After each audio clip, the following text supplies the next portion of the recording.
Hello everyone, welcome back to the channel. Today we're diving into a classic, Rune Factory 1. With 2025 here, is this old school farming RPG still worth your time?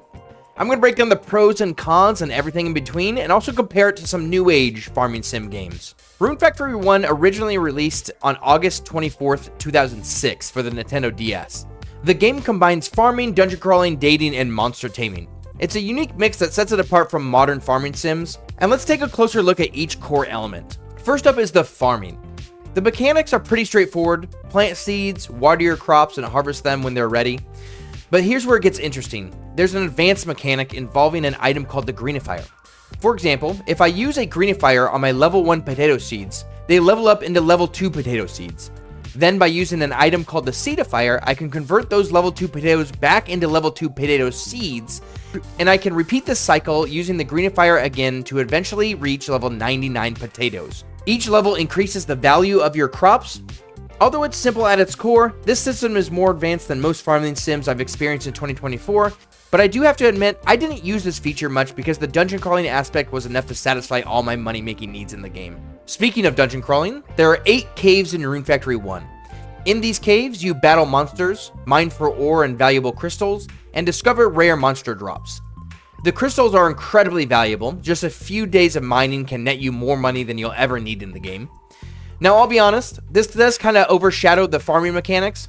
However, the cave diving is a lot of fun. Each cave ends with a boss battle, and when you reach the winter cave, these boss fights become really challenging. I was pleasantly surprised. Unlike most cozy farming games like Fae Farm, Stardew, stuff like that, these battles demanded preparation and strategy, which is a refreshing change of pace. The dating system in the game is extremely straightforward. You simply do what the character likes and give them gifts they love, and their affection for you increases. In my playthrough, I actually skipped out on marrying anyone. I had my eyes on the bathhouse attendant, Melody, but her marriage requirements were just too time consuming. I'd have to invest at least another 5 hours of gameplay to get her to like me. Looking back, I do wish there was a quicker way to romance characters. By the time I reached the end, Melody's love meter was only at 4 hearts. Let me know in the comments if you think I missed out on skipping marriage, since I know you can have characters live with you if you have a double bed, and I really want to know what happens when you marry somebody. I kind of looked it up, and it seems just like your wife helps around on the farm. Doesn't seem that useful, so I decided to skip it for this iteration of the game. I'm definitely going to hit up the dating sim aspect a lot in the later iterations of the Rune Factory games. Next up is monster taming. I have to say this feature felt a bit lackluster. Sure, you can tame monsters so they fight alongside you, which sounds perfect for very tough boss battles because they would take aggro off you, which is so important in this game. Especially that winter cave boss. Oh, she is a nightmare. However, once I tame these monsters, they actually aren't allowed to go into the boss fights. They get stopped at the door and you have to send them back to your farm. It's kind of annoying. I just ended up never using the monsters in the game. They also have another utility in helping tend the farm, but since I was making most of my money in the caves, I just never really used them. They ended up feeling pretty pointless. I enjoy the idea though. It adds so much to the game that you can actually tame the monsters you see in the cave. And I hope in future Rune Factory games, they refine this mechanic because it could be groundbreaking and just add so many more layers to the game and so many more mechanics.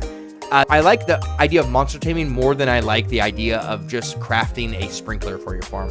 If you could tame a specific monster to water your crops, that's so much more rewarding to me than just building a sprinkler. So why does Rune Factory 1 still hold up in 2025? Well, for starters, it offers much more than the newer farming sims on the market. Think titles like Fields of Mystria, Coral Island, Fae Farm, and Luma Island. All those ones I've played in the past, most of them in 2024. While some of these indie games are still in early access and have potential, they often lack depth and challenge that Rune Factory provides. Rune Factory 1 offers boss fights, monster taming, a compelling story, and the classic farming mechanics we all know and love.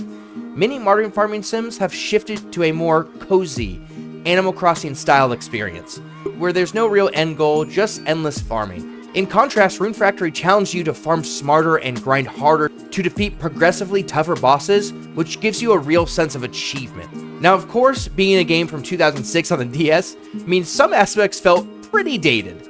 The mechanics aren't as streamlined as what you might expect today, and the controls can feel clunky. If you're used to post-2010 games, there's minimal handholding. No icons to indicate where villagers are, no clear quest markers, and tutorials are mostly delivered through character dialogue rather than on-screen prompts. I had to rely on guides and game facts. for a lot of hints. However, once you get used to it, everything falls into place. I even mapped the controls to my PS5 controller while using an emulator, which helped out a lot, but at the end of the day, every game has different mechanics, and it just takes time to get used to these things. Some are more clunky, some are more smooth. It's not that big a deal overall. To sum it all up, I think Rune Factory 1 is a great game. I'm excited to see where the series goes next, especially with Guardians of Azuma releasing in March 2025. If you're tired of simple, sometimes monotonous farming tasks found in other farming sims, and looking for a farming RPG with a robust combat system and an engaging storyline, I highly recommend giving Rune Factory 1 a try. Personally, I found that the challenge of progressing through tougher bosses and managing the diverse gameplay elements kept me hooked. Far more than just expanding my farm ever could. I really enjoyed myself playing Rune Factory 1. I'm really excited for Rune Factory 2, 3, and 4. I'm going to go through the numbered series and then finally play Guardians of Azuma at the end. Expect a video on each one. Thank you guys for watching. I can't wait to jump into Rune Factory 2 and share my thoughts with you all. If you enjoyed this video, please like, comment, subscribe, all that jazz. I'm a new channel, so it really helps out. Especially the watch time helps out a lot. Let me know what you think in the comments. I want to hear your thoughts of, because 2024 I played Fae Farm, Luma Island, and Fields of Mystria. And I've played Stardew Valley in the past when it came out. But I want to know your takes on that, because I know those are very cherished games, and people love those games. In my opinion, they're just, I don't know why I'm doing the tasks in the game. And Rune Factory, being an RPG and a farming sim, really gave me motivation to do the monotonous tasks like farming and growing your crops, other than just to get like more money and just watching the number kind of go up. But yeah, let me know your thoughts on that. I would love to hear them from someone who prefers games like Fields of Mystria and Stardew Valley over more RPG titles. I just want to hear your thoughts and know why. This is all a matter of opinion, so your thoughts are valid in the comments. Until next time, good luck gaming everybody, and I will see you for a Rune Factory 2 video.